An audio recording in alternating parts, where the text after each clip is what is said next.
Bahagian yang pertama, kerajaan, polisi perolehan, kawal selia dan aspek kewangan. Kewangan tak ada masalah. Tahun 2020 kita luluskan 7.13 bilion kepada Kementerian Kesihatan.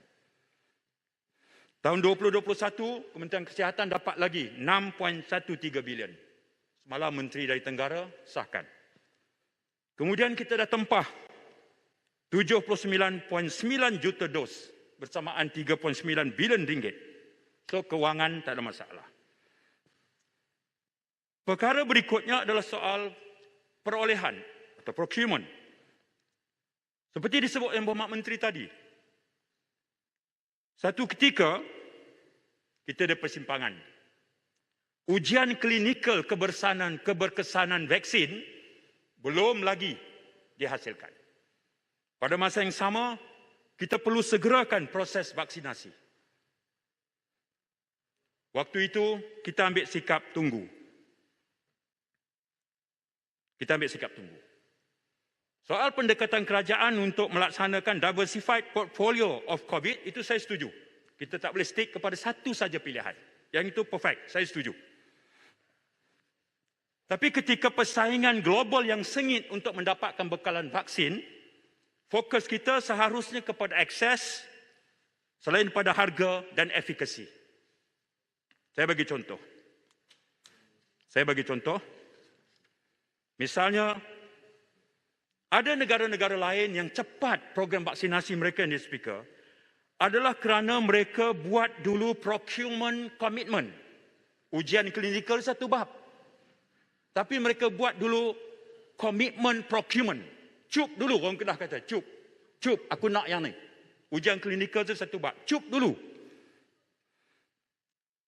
Pertimbangan mereka adalah the earliest possible delivery.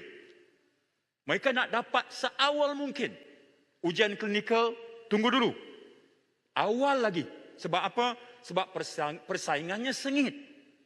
Kita ni negara pengguna, kita bukan negara pengeluar. Kita ni negara mustahlik, bukan muntij.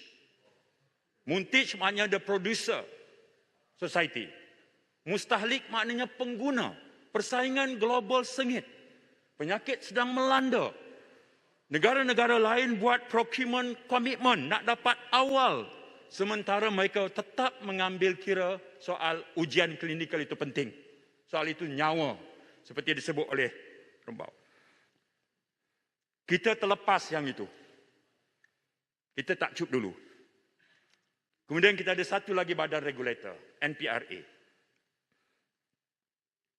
Yang nak luluskan vaksin ini boleh masuk.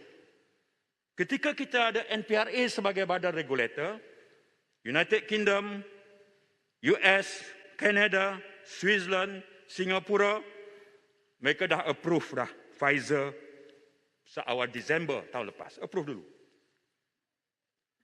Kita pula, saya baca laporan awal, NPRA kata kita kena ambil antara 90 hingga 120 hari. Dunia ni dah approve awal lagi. Kita kata tunggu. NPRA kata ambil masa. Sebab itu dia bagi yes. Dia bagi condition approval seperti Menteri sebut tadi. Betul. Januari 21. Februari dia approve. Tapi ketika kita baru masuk perjanjian, iaitu November tahun 2020, untuk beli, Singapura Disember 2020 menjadi negara Asia pertama mendapat bekalan vaksin. Kita lambat. Ya? Lambat. Okey. Tapi yang dipertua, seorang kawan saya, dia peminat bola tegar. Dia beritahu, rules atau undang-undang bola sepak ni FIFA lah. Di peringkat Asia, undang-undang FIFA juga dipakai. Turun ke FAM, undang-undang FIFA juga dipakai. Turun Persatuan Bola Sepak Negeri, undang-undang FIFA juga dipakai. Tiba-tiba ada satu kelab kampung, Pokok Sena United, dia kata tak mau, kami tak mau pakai undang-undang FIFA. Mana? Ni cara orang Kedah nak bagi faham. Itu aja. NPRA wujud sebagai badan regulator, silakan. tugas hakiki, silakan. Tapi ketika persaingan sengit untuk mendapat bekalan, dan kita tak ada kuasa tawar-menawar yang kuat, ketika negara lain membuat procurement komitmen awal dengan pertimbangan bahawa the earliest possible delivery itu penting bagi menjaga nyawa, kita pula kata tunggu NPRA. Stop. Itu bottleneck dia. Kat situ bottlenecknya. Muhammad. Jadi, Datuk Yang di-Pertua, kalau mengikut susunan ini, Kuala Selangor dengan tu dah kena masuk dah. Mana Kuala Selangor tak masuk? Dia bagi tahu minta celahan. Muhammad.